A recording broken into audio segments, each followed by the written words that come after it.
Yeah. Good evening, friends. Today we have Mr. Samir Majli with us as a speaker, and he's going to talk to us on saving the planet tree by tree.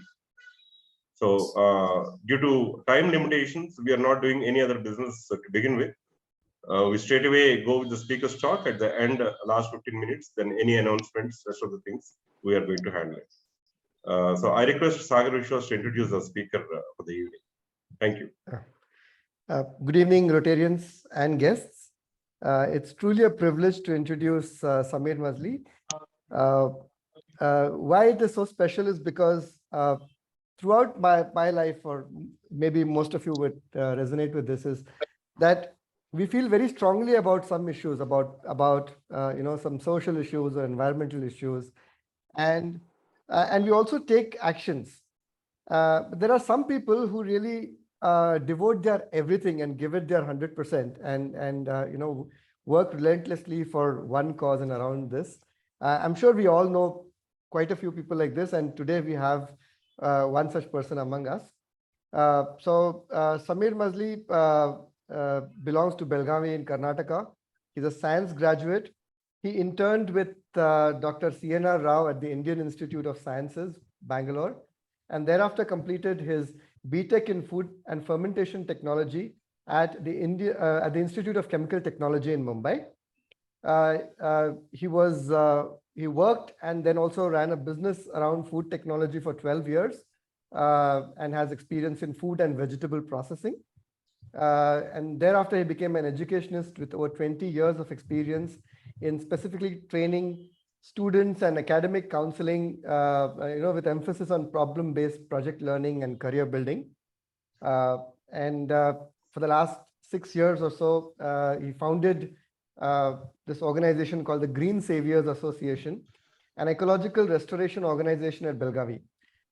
He and his team have been engaged in tree plantation and maintenance for 328 consecutive weeks. And they've planted over 53,000 trees, including 15 mini forests since April 2016. And now Green Saviours have taken on another challenge, which is Project OMG, which is 1 million greens, under which 10 lakh native trees will be added to the Western Ghats near Belgaum and surrounding areas for the next 5 years.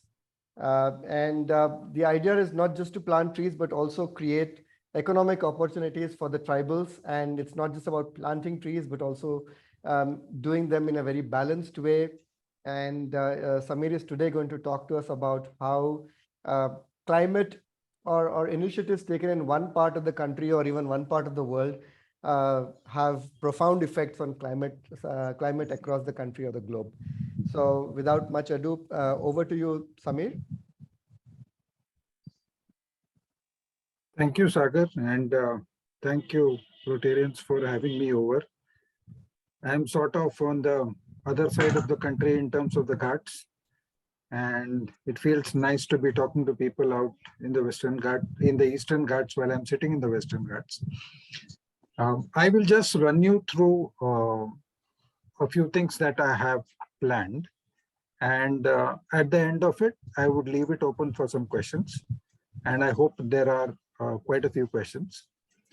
At the ripe age of 50, I sort of gave up my existing profession and jumped into this Green Saviours work full time. And I'm happy to say that Green Saviours team has been working for 328 Sundays without a break. So every Sunday we wake up in the morning at around, we wake up in the morning and start planting at around 6:30. And we continue our work till about 9:30, 10 on a regular basis. Even while we had this COVID lockdown, we still continue to work in and around our houses. So that way, I think that's been our greatest accomplishment thus far. Okay, we have been very, very consistent. And I think that's a very important thing when it comes to tree planting or similar exercises. I will run you through a PowerPoint presentation where I will tell you our story, and we will discuss things at the end.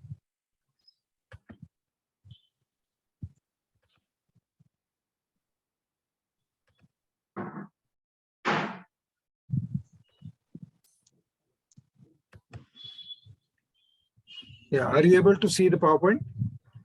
Yes, Samir. Yeah, okay, fine. So we'll start off with this little map. Again, I have a connection to Rotary that goes through this map. A friend of mine who was in the Rotary in Bangalore is the one who sent me these images of Belgavi city. Now, you notice the stark difference between 2013 and 2021. Now, I'm not even talking of 1980s. I'm not even talking of the 1990s. We are just talking of a span of just about 8 years. That's when this smart city and other concepts started kicking in. And there was a sudden surge in urbanization. And you will see the drastic reduction in green on the map. I hope you are noticing that. To people in Belgaum, Belgaum was always known as a place which had very moderate and very pleasant weather. And presently the story is not the same. So we have weather extremes, and we can attribute them directly to this change in the vegetation index that has happened over the past 8 years. I'm sure that whichever place you go to in India, especially the urban areas, the story will continue to be the same. So you will have large patches of green that have disappeared. They have been replaced by concrete. They have been replaced by pavers. They have been replaced by houses and infrastructure. And there is just no space for trees. And we sort of borrow this concept from the West, because if you go to Europe, all the streets are either cobbled or they are paved or they are cemented, all within the cities. Yes, they have large patches of lush green patches within the city, but not really on a widespread basis. And you go to the US, it is further more evident. I think our concept of development per se originates from what we see as prosperity around the world. And it's fortunate, unfortunate, very difficult for me to say, but most of the people who took the decisions went over to these places, saw the places, and brought in this definition of clean, and just took out the green. So in a city, it's extremely difficult to convince people that the tree should be there. It's very difficult to tell people why a tree should be there. Everybody wants trees when it comes to summer because they want a place that they can stand under, or they want a place where they can park their car. But nobody wants a tree around because everybody feels that it's dangerous. The roots will take away my house. The leaves will fall and there'll be a lot of, they call it trash, although it's one of nature's cycles. So nobody really wants trees in the urban areas. Yes, we want beautiful lampposts. We want beautiful parks with all kind of decorative plants and decorative trees that are around. The exotics are welcome. The natives are not really welcome. We have acres and acres of spaces in the city that are covered with lawns. Lawns are the most resource consuming kind of structures that are there, but then they fit into our definition of need. They have started fitting into our definition of beautiful. And that's where the change has happened, and that's where we are seeing a drastic reduction in the vegetation index in almost all cities. So Belgavi is no different. It's another city and it's in the smart city list. So it's really difficult to expect trees to happen any time soon. The story goes back to 2015, and in 2015, the monsoon had failed.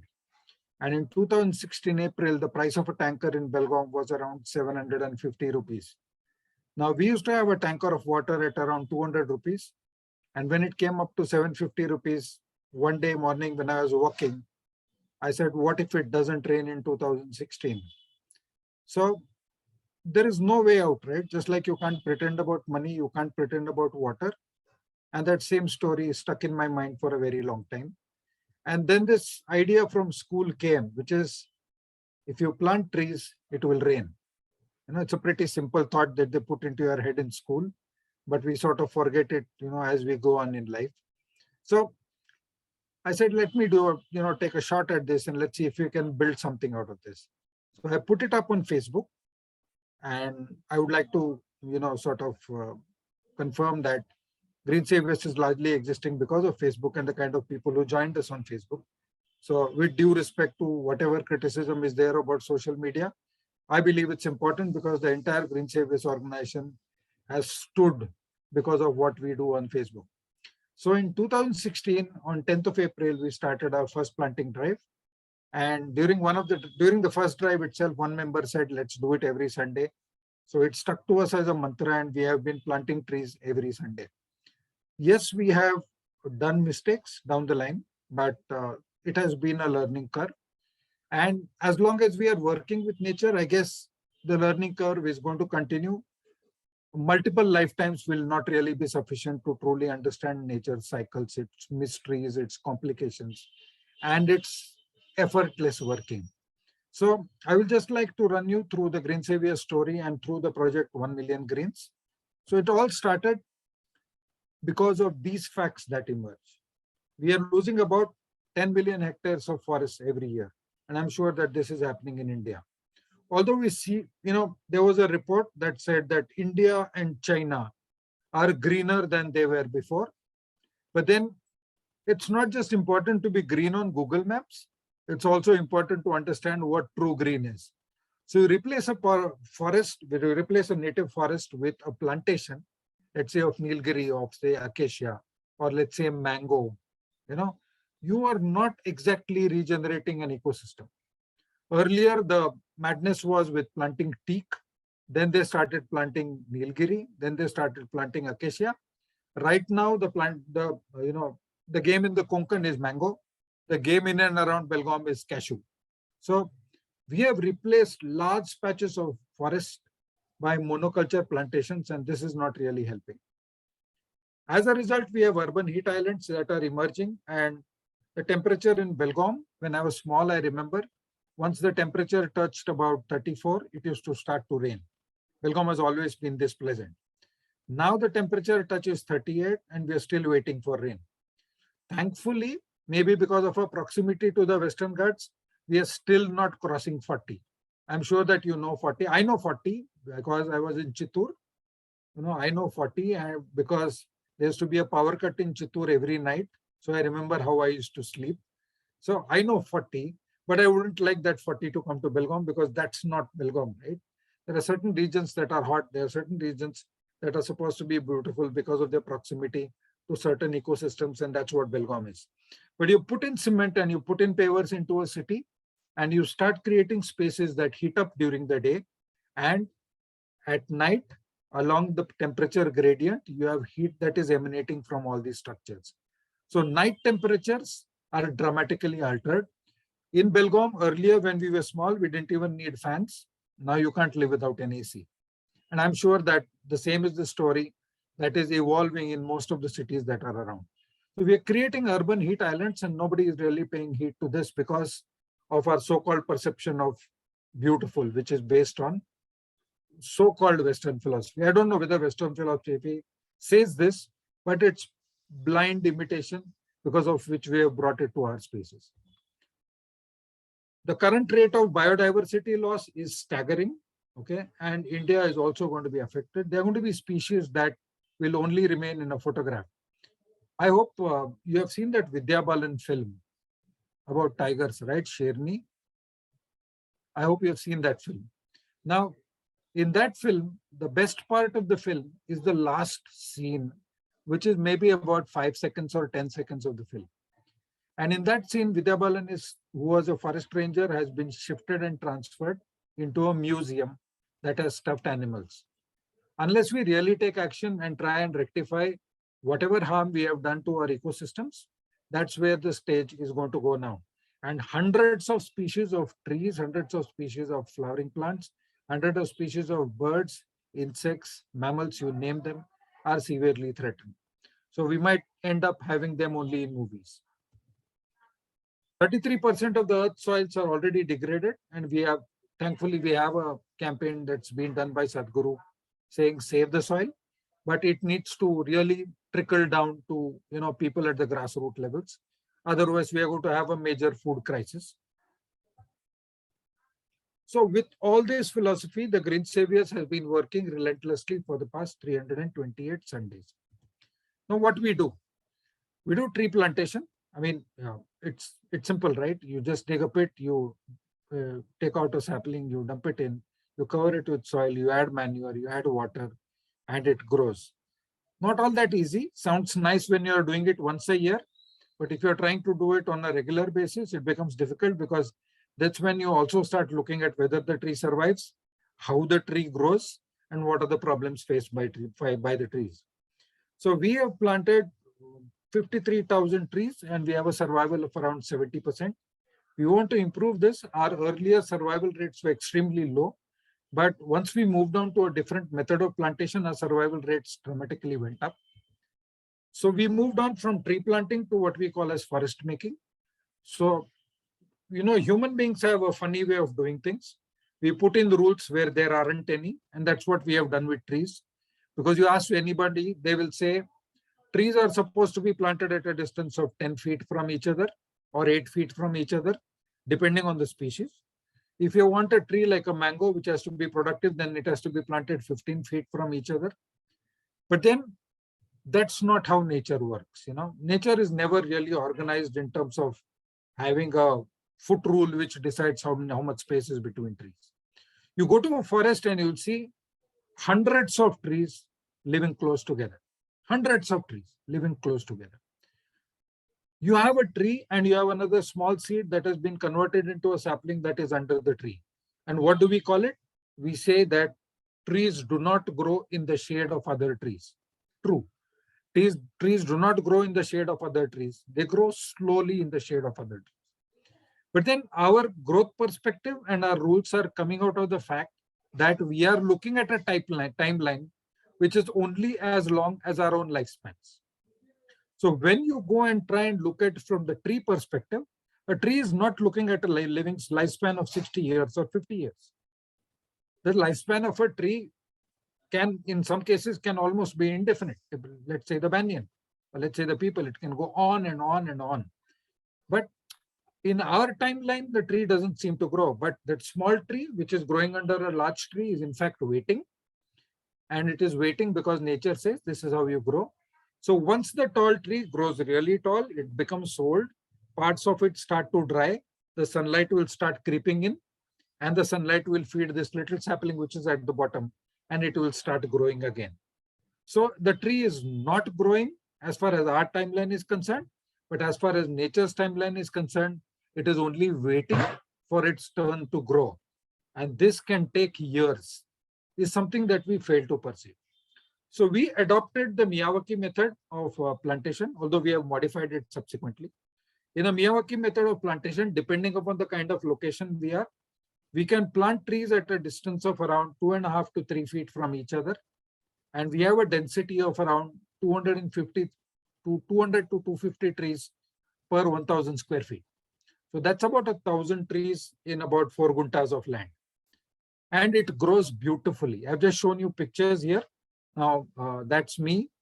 In case you notice, just under a tree. This is a patch that is just about 6 months old. So you see the phenomenal growth. The last picture is taken by me when I was inside the forest that we had created. And trust me, the most beautiful experience in life is to go into a forest that you have created and look at the canopy from the bottom and feel that it is about 4 to 6 degrees colder than what is there outside. It's a brilliant feeling.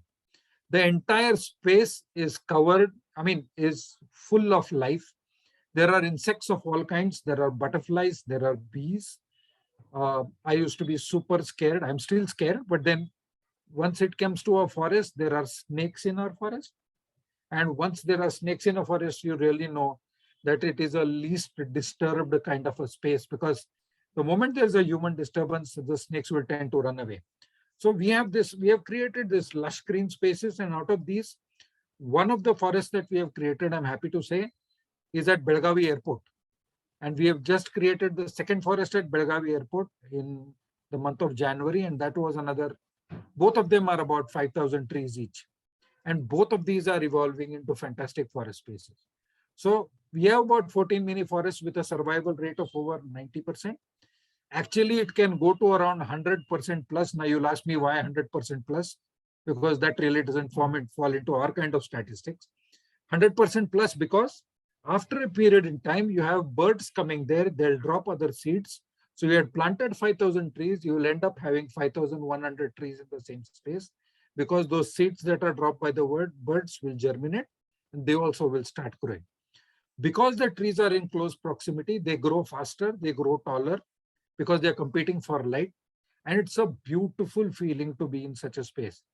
I'd invite all of you to come over to Belgaum, and sort of travel with me in one of these forests that we have created to really understand how it feels. So once we moved to the Miyawaki method of plantation, our survival rates dramatically went up. The cost of it is extremely high. It can cost up to 120 to 150 rupees a tree because of the way we prepare the land. But then we have also modified that, and we have equivalent results that are equivalent to the Miyawaki, but the cost is 50% of that. So we are trying out different techniques depending upon our observations, and slowly we'll come to a stage where we have exactly defined plantation methods for different species. For example, I can't go and do a Miyawaki in the Western Ghats or the Eastern Ghats, because the Ghats are not supposed to be that dense. The Ghats have a different kind of a topography. The Ghats have a different kind of a species density. And those are the things that need to be considered when we are going and planting in spaces that are actually natural or actually pristine. But if you talk of Miyawaki method has its own criticism. People criticize it a lot. As far as my understanding is concerned, it is a perfect method of planting for urban spaces, where when you are selling land on square feet, nobody is going to give you acres of land to plant trees. So whatever few square feet you get, you pack it with lots of trees and they will grow beautifully. So I would recommend Miyawaki method for urban spaces. For other spaces, we need to do something different. So this is one of our forests, which is about 2 years old. And you can see that practically nothing can get in.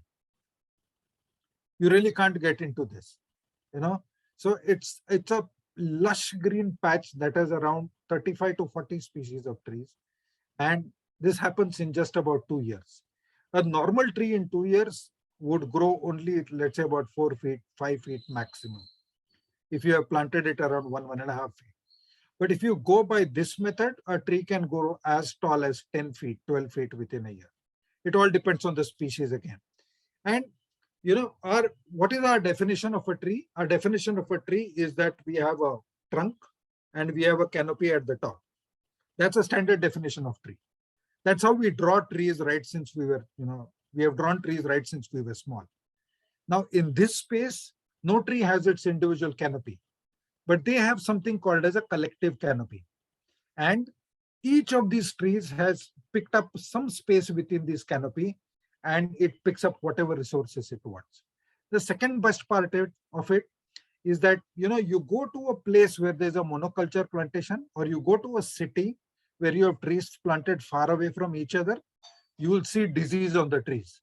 If you go to a forest, there is no disease on the trees, because the trees support each other, and that's a whole separate topic of discussion.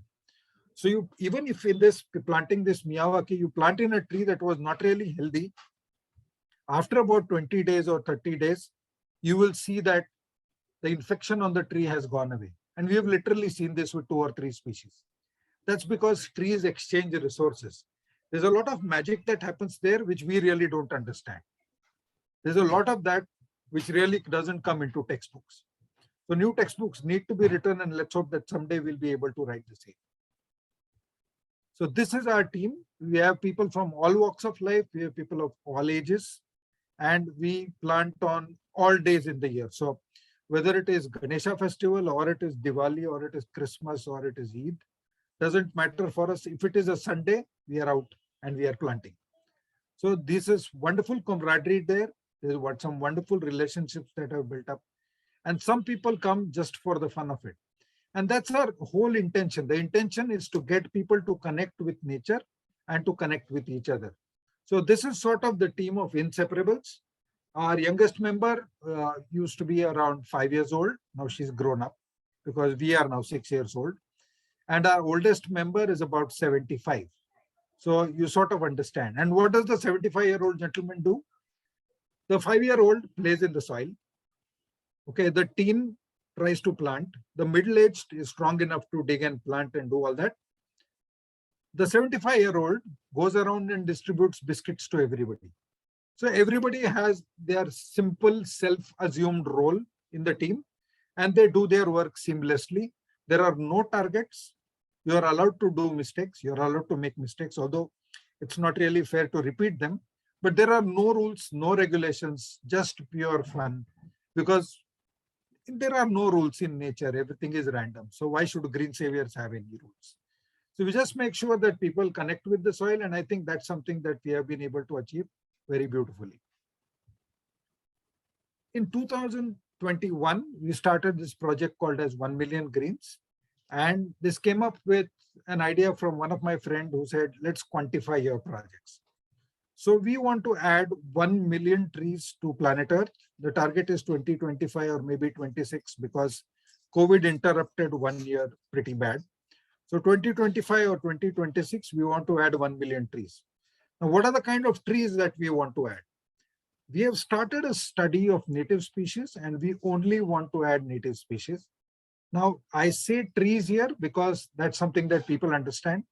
But when you're talking ecological restoration, you can't restrict yourself to only trees. So we are going to add certain plants. We are going to add certain shrubs, certain small-sized trees, mid-sized trees, and tall trees. So the entire strata that is typically there in a forest will be added because at each stratum, you have different species of birds and insects that have made it their home. So this is, I mean, I don't know whether it's fair to say that because we are at the top of the food chain and we are one of the most popular species on the earth. But then I would like all these trees to be there for the birds, the insects, and the animals because I feel we have occupied this planet a bit too much. We are taking up too much space. So let's create some fantastic spaces for these species that are there because we don't really own the planet. We are only cohabiting it. We are only living with all the other species. Yes, we have the talent. Yes, we have the prowess. Yes, we have the technology. But just because we have it doesn't mean we start displacing them and replacing them with more and more human species. So although it's difficult to convince people to do this in the modern context because the developments are really fast paced and it's very difficult to keep pace with them. But we will try our best and make sure that 1 million greens happens because we know why it is important. We know why it is important, especially when it comes to the next generation. So what are we doing? We started surveying sites in the Western Ghats. Western Ghats because Western Ghats are pretty close to us, just about 10-15 kilometers from Belgaum. The Western Ghats start. So we started survey of sites in the Western Ghats. And you notice that land, it's extremely degraded. Because one of the practices in the Western Ghats is the farmers go to the Western Ghats, they clear up the forest, they do agriculture there for some time. After about 4 or 5 years, the fertility goes down. It's fertile because it was a forest. After 4 or 5 years, the fertility goes down. Once the fertility goes down, they add urea or some other fertilizers. It grows again for some time. Then the growth is again stunted, so they add more fertilizer and more fertilizer. And they also start spraying herbicides and insecticides and whatever sites on the sites. And at the end of it, the land completely loses its fertility. Whatever you plant there, it doesn't grow. At the end of it, the grass there, even if it comes up in the monsoon, is barely about 3 inches. I've seen certain spaces where even grass doesn't grow. So that's how badly these lands are degraded. Once this happens, what do the villagers do? They go to some nearby forest land, they clear that, and they begin the same story again and again. And just in our region of the Western Ghats, which predominantly is the area between Belagavi and Goa, there are hundreds of acres of such land which is available. Hundreds of acres of such land is available. The difficulty is every land has with it its vested interests, and those are the vested interests that we need to fight. But we have started interactions with farmers and panchayat members in 24 villages in the Western Ghats. Now, one thing that we realized that if we want to save the Western Ghats, we cannot do it without getting the people in the Western Ghats on board, because I can go and plant in the Western Ghats, but the farmers have to really go into the maintenance. So we started one more vertical for Green Saviours, which is agroforestry. Now, in normal farming practices, you don't have trees in a farm, but in agroforestry, you do have trees in a farm. So I've just put in an image of a representative agroforestry plot, and we are working on 12 plots in Amte village and 2 or 3 other plots in different villages on agroforestry. As far as our calculations go, what you can earn from an acre of agroforestry can be far more than you can earn from an acre of sugarcane, which is currently considered the cash crop. If an agroforestry plot is done with the farmer paying attention to the needs of the plot on a continuous basis, and that's where Green Saviours are also stepping in, the farmer can definitely earn more than what he or she earns by growing and selling sugarcane. The biggest advantage here is that we don't rely on one crop. So if one crop fails, the second crop continues to give you returns. Over a period in time, this turns out to be very profitable, but you need to wait maybe 1.5 or 2 years before the plot really starts giving you good returns. And we are trying to devise different ways by which we can keep farmers engaged. One of the ways that we are trying to do it is we are telling the farmers, we'll give you trees, we'll teach you how to do agroforestry, and whatever you grow, we will take it from you, we will sell it in the city, and all the money that we are getting from the sale of the produce will go back to the farmer. The Green Saviours is not keeping a single rupee out of that. Now, this model is somehow attracting some farmers towards us, and we have already started setting up a supply chain, and through this supply chain, we'll be channelizing this produce. For the urban consumer, the benefits is, this is a plot where everything is grown naturally without a gram of fertilizer or any kind of chemical. So you have naturally grown produce, which we are trying to sell to the customer at a standard rate, which is normal market rate for the same produce. So just because it is organic, we don't sell it at a premium. We sell it at a regular rate. Because the purpose of that is to keep the farmer engaged, to keep getting the farmer sufficient returns, because the status of the farmers in the Western Ghats is extremely poor. So if we are able to really execute this well and establish the supply chain well, I'm sure that we can get all the 24 to 30 villages that are there with us on board. And that's where the Western Ghats will automatically begin to change. Now, we have also started species identification, and we are working with ICMR or the National Institute of Traditional Medicine on this one. We also have certain panel experts who are our advisors, who have been into taxonomy and all other related ecological restoration functions. So we do travel the Western Ghats and try and study, all these spaces to try and identify species. Most of the times, these species are not propagated by any of the nurseries. So we've realized that we'll have to set up nurseries in each of the villages, and whatever trees are grown in each of these nurseries will be planted around the villages. We also plan to set up a biodiversity park, which focuses on species from the Western Ghats, so that we have a place where we can tell the people the story of the Western Ghats. So this is work that is in progress. This is work towards which we are building. We are building our team, we are building our resources, we are building our advisors, and slowly we hope to start building our supporters in terms of crowdfunding or even our corporate support.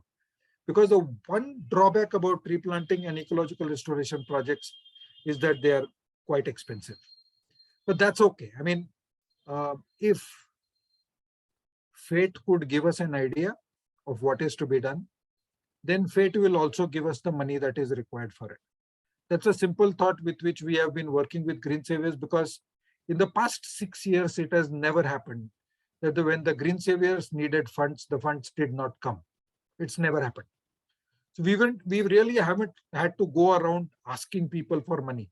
So we don't have a tag of a money asking kind of an organization, which some NGOs tend to acquire over a period in time. But then we have just been lucky enough. And I keep saying is that the Ghats are blessing us. Because we are doing sufficient good for the Ghats are blessing us. How far the Ghats will bless us, I don't know. How well the Ghats will bless us, I don't know. But from our side, the efforts are on, and we're sure that we'll be able to put in 100% of our energy and resources into this, because what we do today for the Ghats, and not just for the Ghats, even in the urban areas and for the planet, will decide how good the planet is going to be for the next generation. And in our generation or the generation after that, which is obsessed with money making, I understand that there is no real space for trees and whatever is required in terms of sustainability. So we're trying to focus our efforts on the new generation, and we'll shortly be launching a course on eco-literacy also, which will be a course that has experiential learning, so that more and more people are sensitized, more and more people realize their role on this planet, more and more people accept the fact that we are only cohabiting this planet with all the other species. So the big question which everybody asks me, and which might become very relevant for a club like yours or an audience like yours, is why do I talk only about the Western Ghats? The Western Ghats occupies only about 5% of the space in the whole of India. Yes, it is a very long mountain range. Why do I keep talking of the Western Ghats? Now, there are two regions. Western Ghats is among the top 36 biodiversity hotspots in the world. There are around 5,000 different species of flora and fauna that can be found in the Ghats. There are just around 3,000 species of trees and plants that are there in the Western Ghats. Some of these, I think around 500 or 600, are found nowhere else in the world. Absolutely nowhere else in the world. Around 200 species are on the verge of extinction. I'm talking of both plants and animals. And the image that you see here is a classic representation of what's happened to the Western Ghats. This is what we call a fragmented forest. Okay, so if you see this section, it's a proper intact forest. If you see all around it, now this is an image from Munnar. This has been replaced by a tea plantation.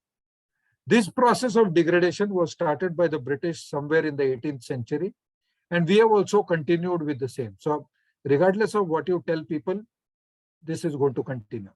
So these are the tea estates that have come up. And because of these tea estates that have come up, okay, the forests are being fragmented. Fragmented forests means that water flows are not arrested very properly. Water flows, you must have seen that happen in Kerala and Coorg. You have massive amounts of rainfall that is resulting in floods. And with this flooding on hilltops, all the vegetation from the top, along with all the houses and whatever you have built here, is coming sliding down.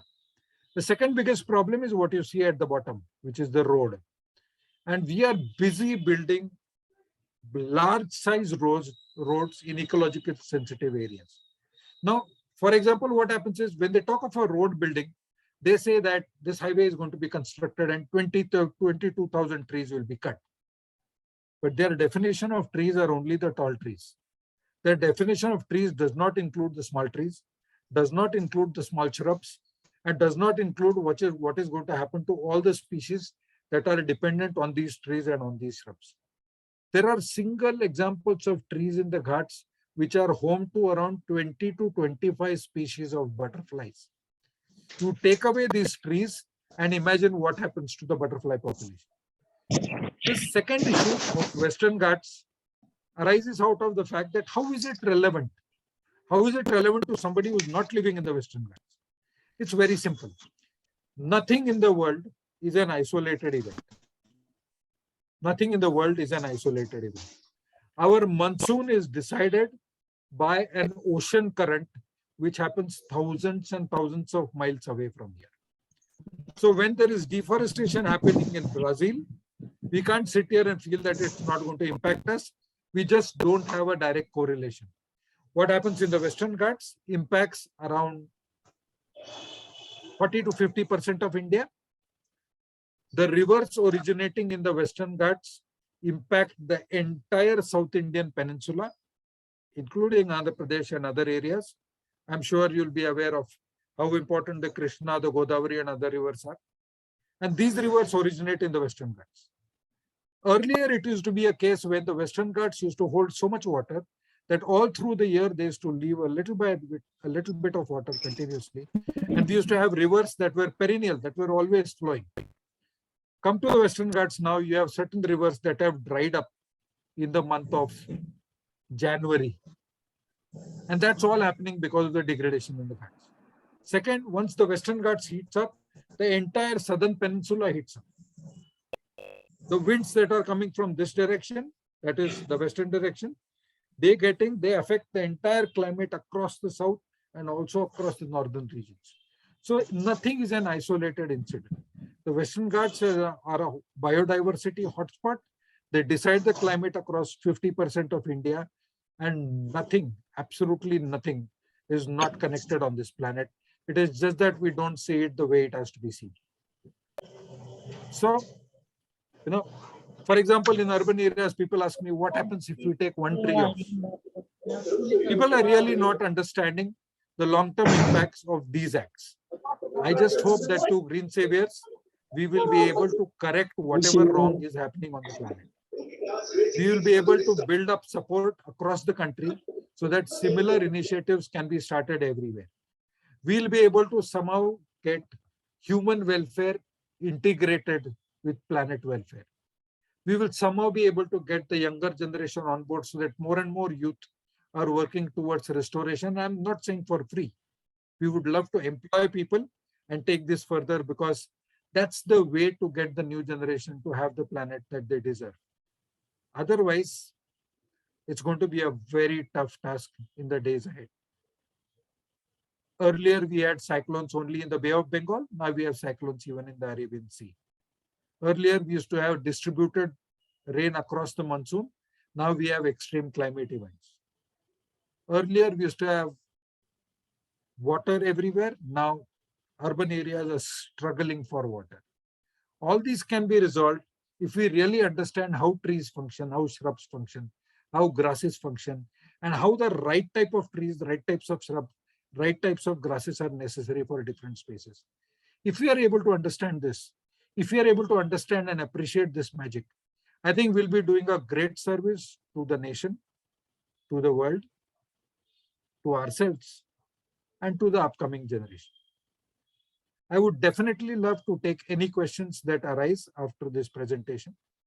I can go on talking about the Ghats, I can go on talking about trees for hours together. For anybody who is interested, you are welcome to come over to Belgaum. I'll take you for a tour of the Ghats and I'll tell you my story on the way, because the best way to get this word across is to tell stories, because regardless of what age you are, everybody loves stories, right? So this is the small Green Saviours story without any exciting kind of incidents that happened on the way. This is just a representation of what we do. This is just a representation of our humble efforts. And I hope that you have enough questions, to keep these discussions going even beyond this presentation. Thank you, Sagar, and thank you all Rotarians for giving me this opportunity. I hope that this was able to plant some seeds, sow some seeds into your mind, and I would love to take any questions. The one small incident that I would like to mention, which is very relevant and which would be interesting to you. There was this huge rage about a movie called Pushpa. And I'm sure that all of you are aware of it, because the entire South India was thrilled about it. After the movie Pushpa happened, in Belgaum, you had one person coming and telling me, I would like to give you red sandal trees to plant. That's what it is based on thematically, right? Now the question is, as a tree lover, I would have loved to say yes. Not that I am not a great fan of red sandal, but red sandal is a tree from the Eastern Ghats. I don't know what will happen if you dump it in the Western Ghats. It has not happened like this for thousands of years, so let's not try. Okay, so these little thoughts need to be in the minds of everybody who needs to plant. What needs to be planted? Where does it need to be planted? How does it need to be planted? And why does it need to be planted is extremely important. So thank you very much for the opportunity. And I look forward to whatever questions you can throw at me. Samir, I don't have a question, but just appreciation. Thank you very much for sharing your experience, and you are so passionate and committed, dedicated. We can see that. We can visualize when you are speaking. Thank you very much. Yeah. Yeah, I would like to ask. Thanks. I would like to ask Sagar one favor. Sagar, there's a YouTube video I made recently. Sure. Could you share it with the members of the Rotary? I will do that. I will put it on our Yeah. internal groups. Yeah. I And have a that's how I question. normally speak. Sure. I have a question, Samir, since you mentioned the importance of planting, native trees and a mix of trees. Is there some kind of a repository of knowledge which kind of maps the geographic spread of a certain kind of species so that we can then see if those are available here in Hyderabad? Unfortunately, most of these areas are not mapped. Right. Secondly, saplings of these species are not really available. Mhm. So people tend to plant what they can lay their hands upon. Right. Thirdly, the number of different species that have been planted are so many that it is difficult to really decide what a native forest comprises of. Right. They have planted so many outside trees there that it will be very difficult to identify what's native to that region. Right. But it is possible. So in a couple of months, we are beginning a study with National Institute of Traditional Medicine and the Department of Forestry. We'll be going into an intact native forest in the Ghats, and we'll be studying the location, the position, and the proportion of different tree species, because this composition has evolved across thousands and thousands of years. Right.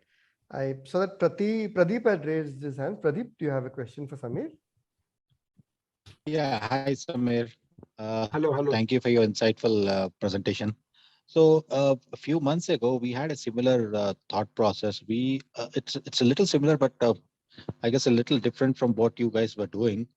In the sense, see, we wanted to do a similar project, but we wanted to do across the highways. What we notice is, all these highways, whichever, for example, Hyderabad to Vijayawada, Hyderabad to Bangalore, all the lands that are adjacent to the highway are always most of them empty. They're kept empty because they're waiting for the right price, or something is coming up, something huge like a mall or something. So most of them are always empty. So we wanted to see, again, it's a far-fetched project. We wanted to see if at all we can approach the owners of the land and we can plant some trees. Obviously it's not going to be any commercial value, and it's not going to spoil the what do you call the integrity of the soil, because these trees are not something very simple they can cut, and if at all they want to construct some buildings or malls, or if there's a road widening and all that. So our intention was to just have a green cover across the highway, and the land is just there. So we thought we can use that space which is lying idle, which is never going to, well, at least not in the near future, is going to be commercialized, and we can assign some nearby villages with the task of watering them till they get to a stage and all that. So I don't know if it makes sense or not, but this is something we talked about a few months ago. Does it make any sense to you? There are two parts to this. As far as the new rules regarding the highways are concerned, they have everybody who has a contract for making the highway has been assigned a compulsory task of planting X number of trees after you prepare X kilometers of the highway. So that's a target that has been allotted by the Government of India, the Ministry of Highways, has presently given it, and they're making it mandatory.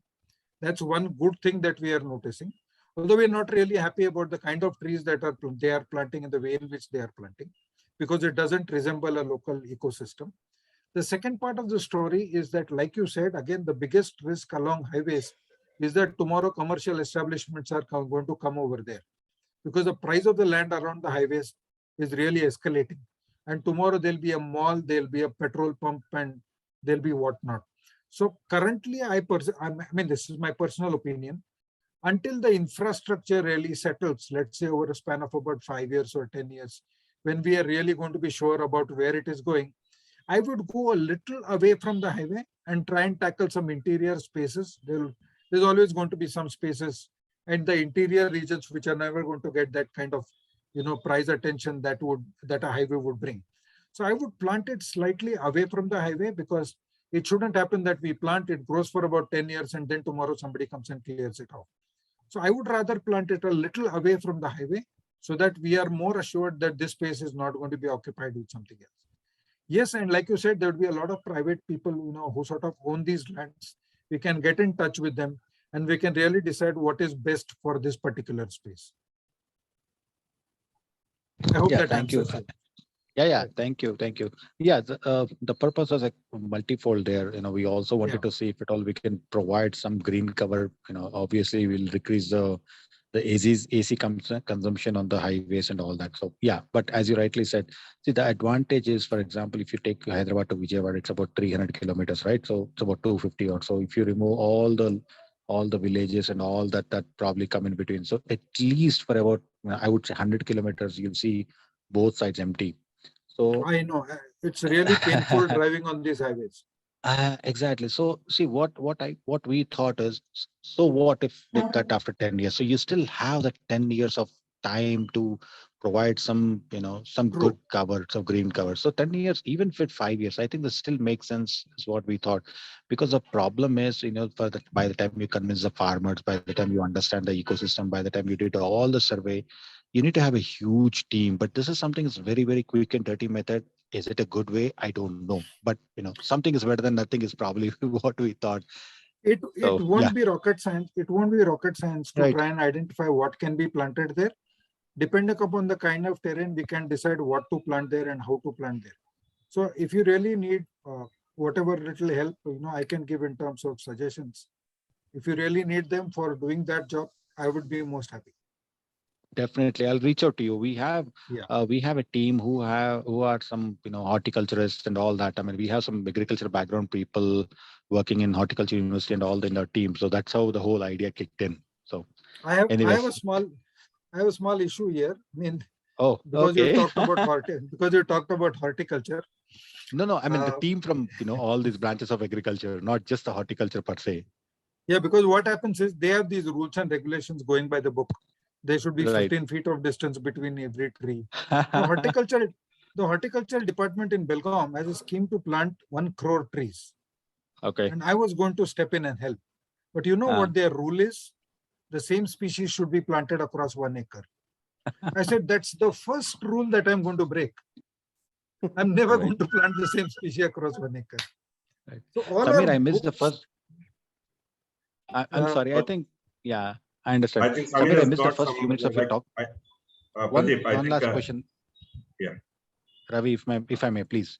One Yes, last question. yes. Samir, see, Telangana state has a Harita Haram program. Is it something similar in Karnataka as well? Yeah, on paper, yes. Okay. On paper, yes. On one side, they are All saying right. yes to plantation. On second side, they are clearing forest lands for private use. So it's quite a Okay. paradox. Are you done, Pradeep? All right. Sounds good. Yeah. So actually, Samir said I'll leave he the has to forum. leave by Thank you. 8 p.m.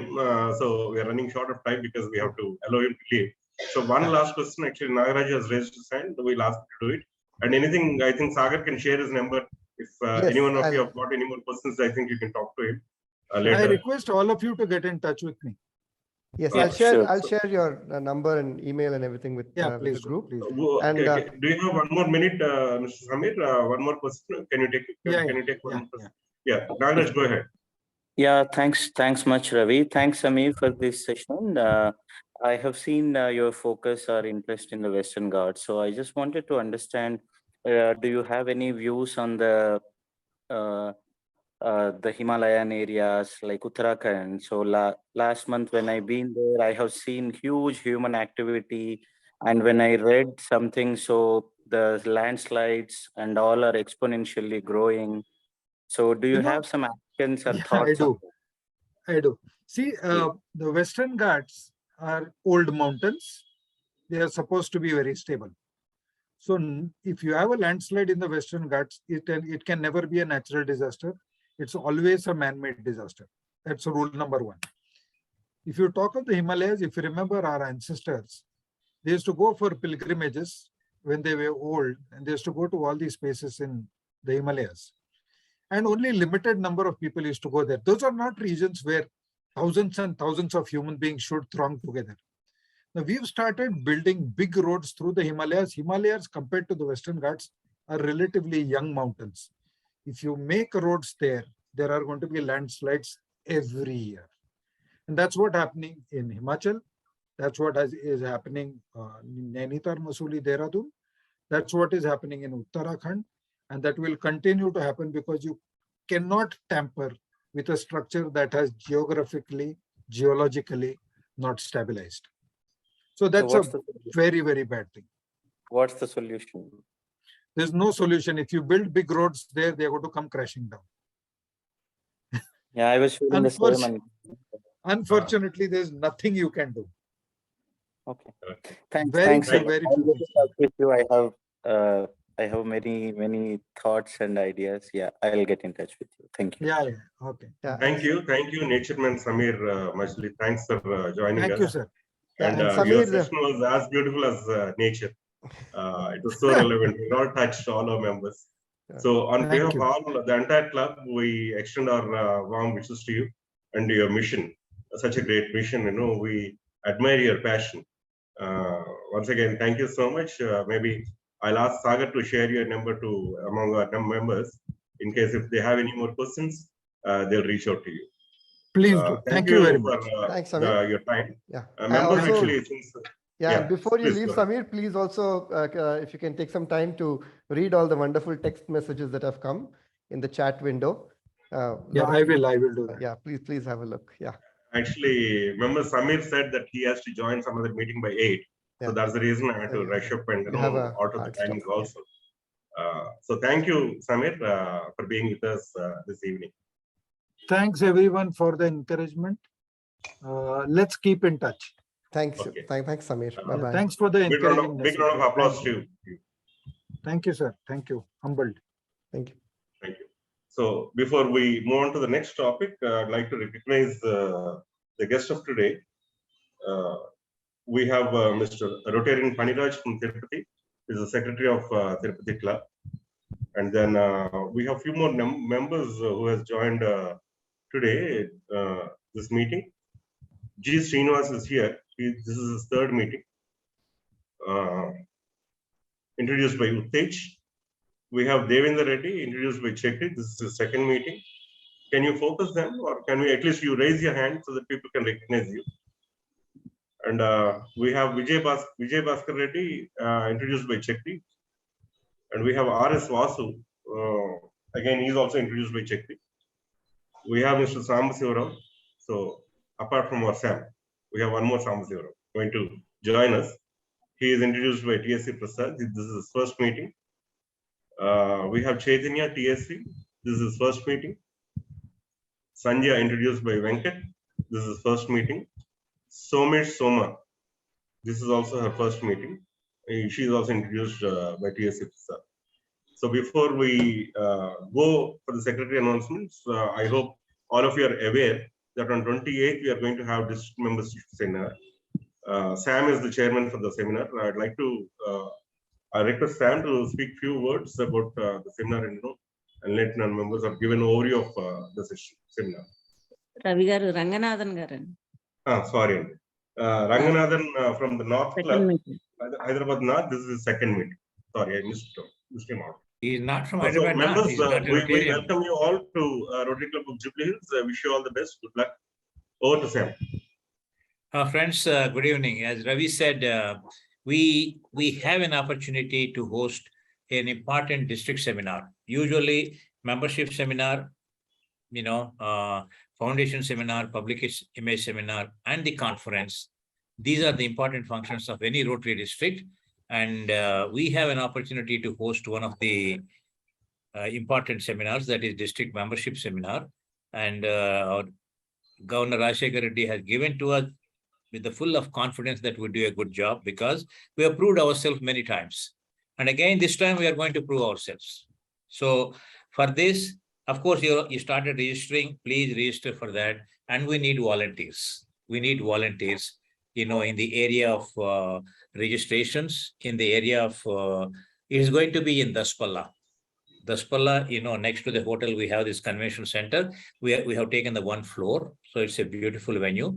And so for the venue arrangements, we need the volunteers, and we need the sergeants also. We need the sergeants, and we need some aides, people who are coming from outside. We are going to have Anirudh Rai Chaudhary, who is the director-elect, as the chief guest. He is coming from Kolkata. And we have Ravi Dhotre, who is the Rotary coordinator from Pune. He is coming. And we are going to have, what's his name? He's from somewhere 3170 is coming. I forgot his name. One more guy, he is coming.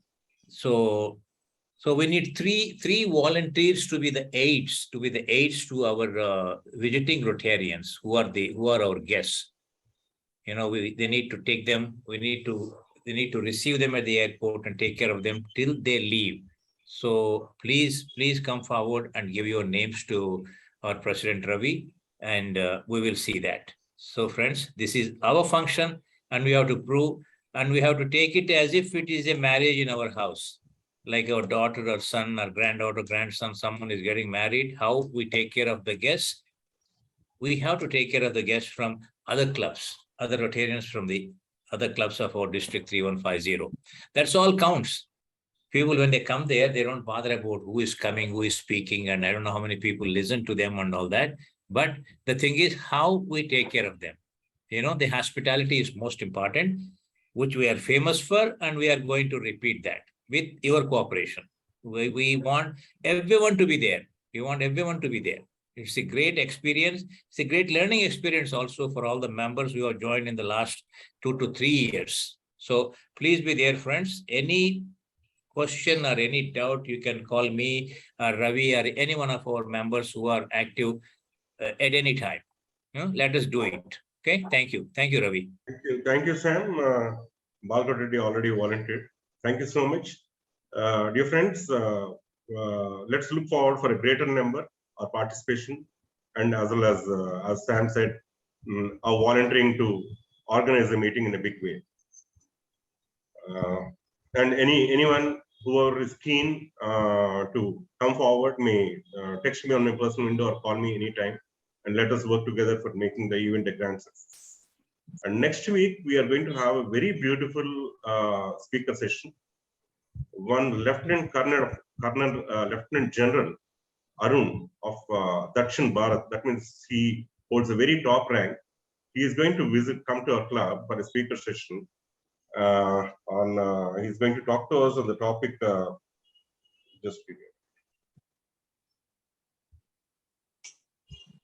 power of straight lines. This is going to be a 1 hour session. So we have actually limited any other business on the particular day.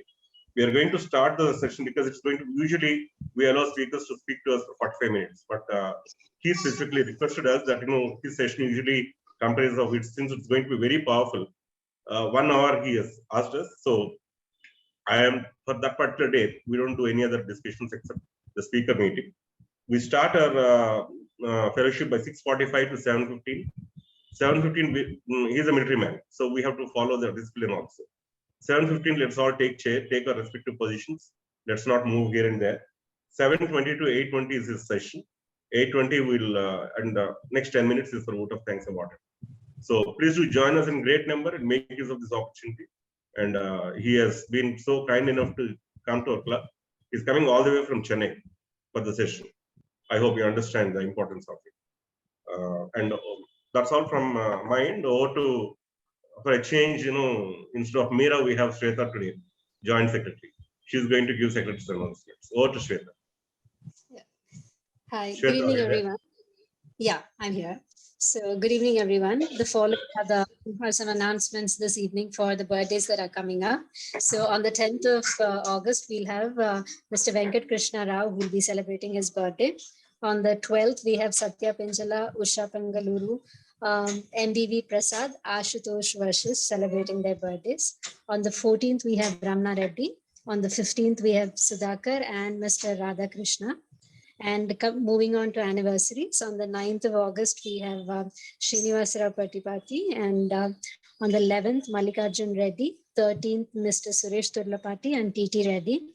On behalf of the club, we wish you guys have eventful days. Thank you very much. Thank you, Shweta. And Sagar, you did a good job. You brought a very beautiful speaker and made this evening for all of us. Thank you, Sagar. I don't know, where are you? Thank you. I'm right here. Thank you. Okay, thank you. So I adjourn this meeting. Thank you. Good evening. Good night, all of you. Bye. Okay, friends. Good night. Bye. Good night. Bye. Good night, each one. Thank you. Thank you. Thank you, sir. Thank you.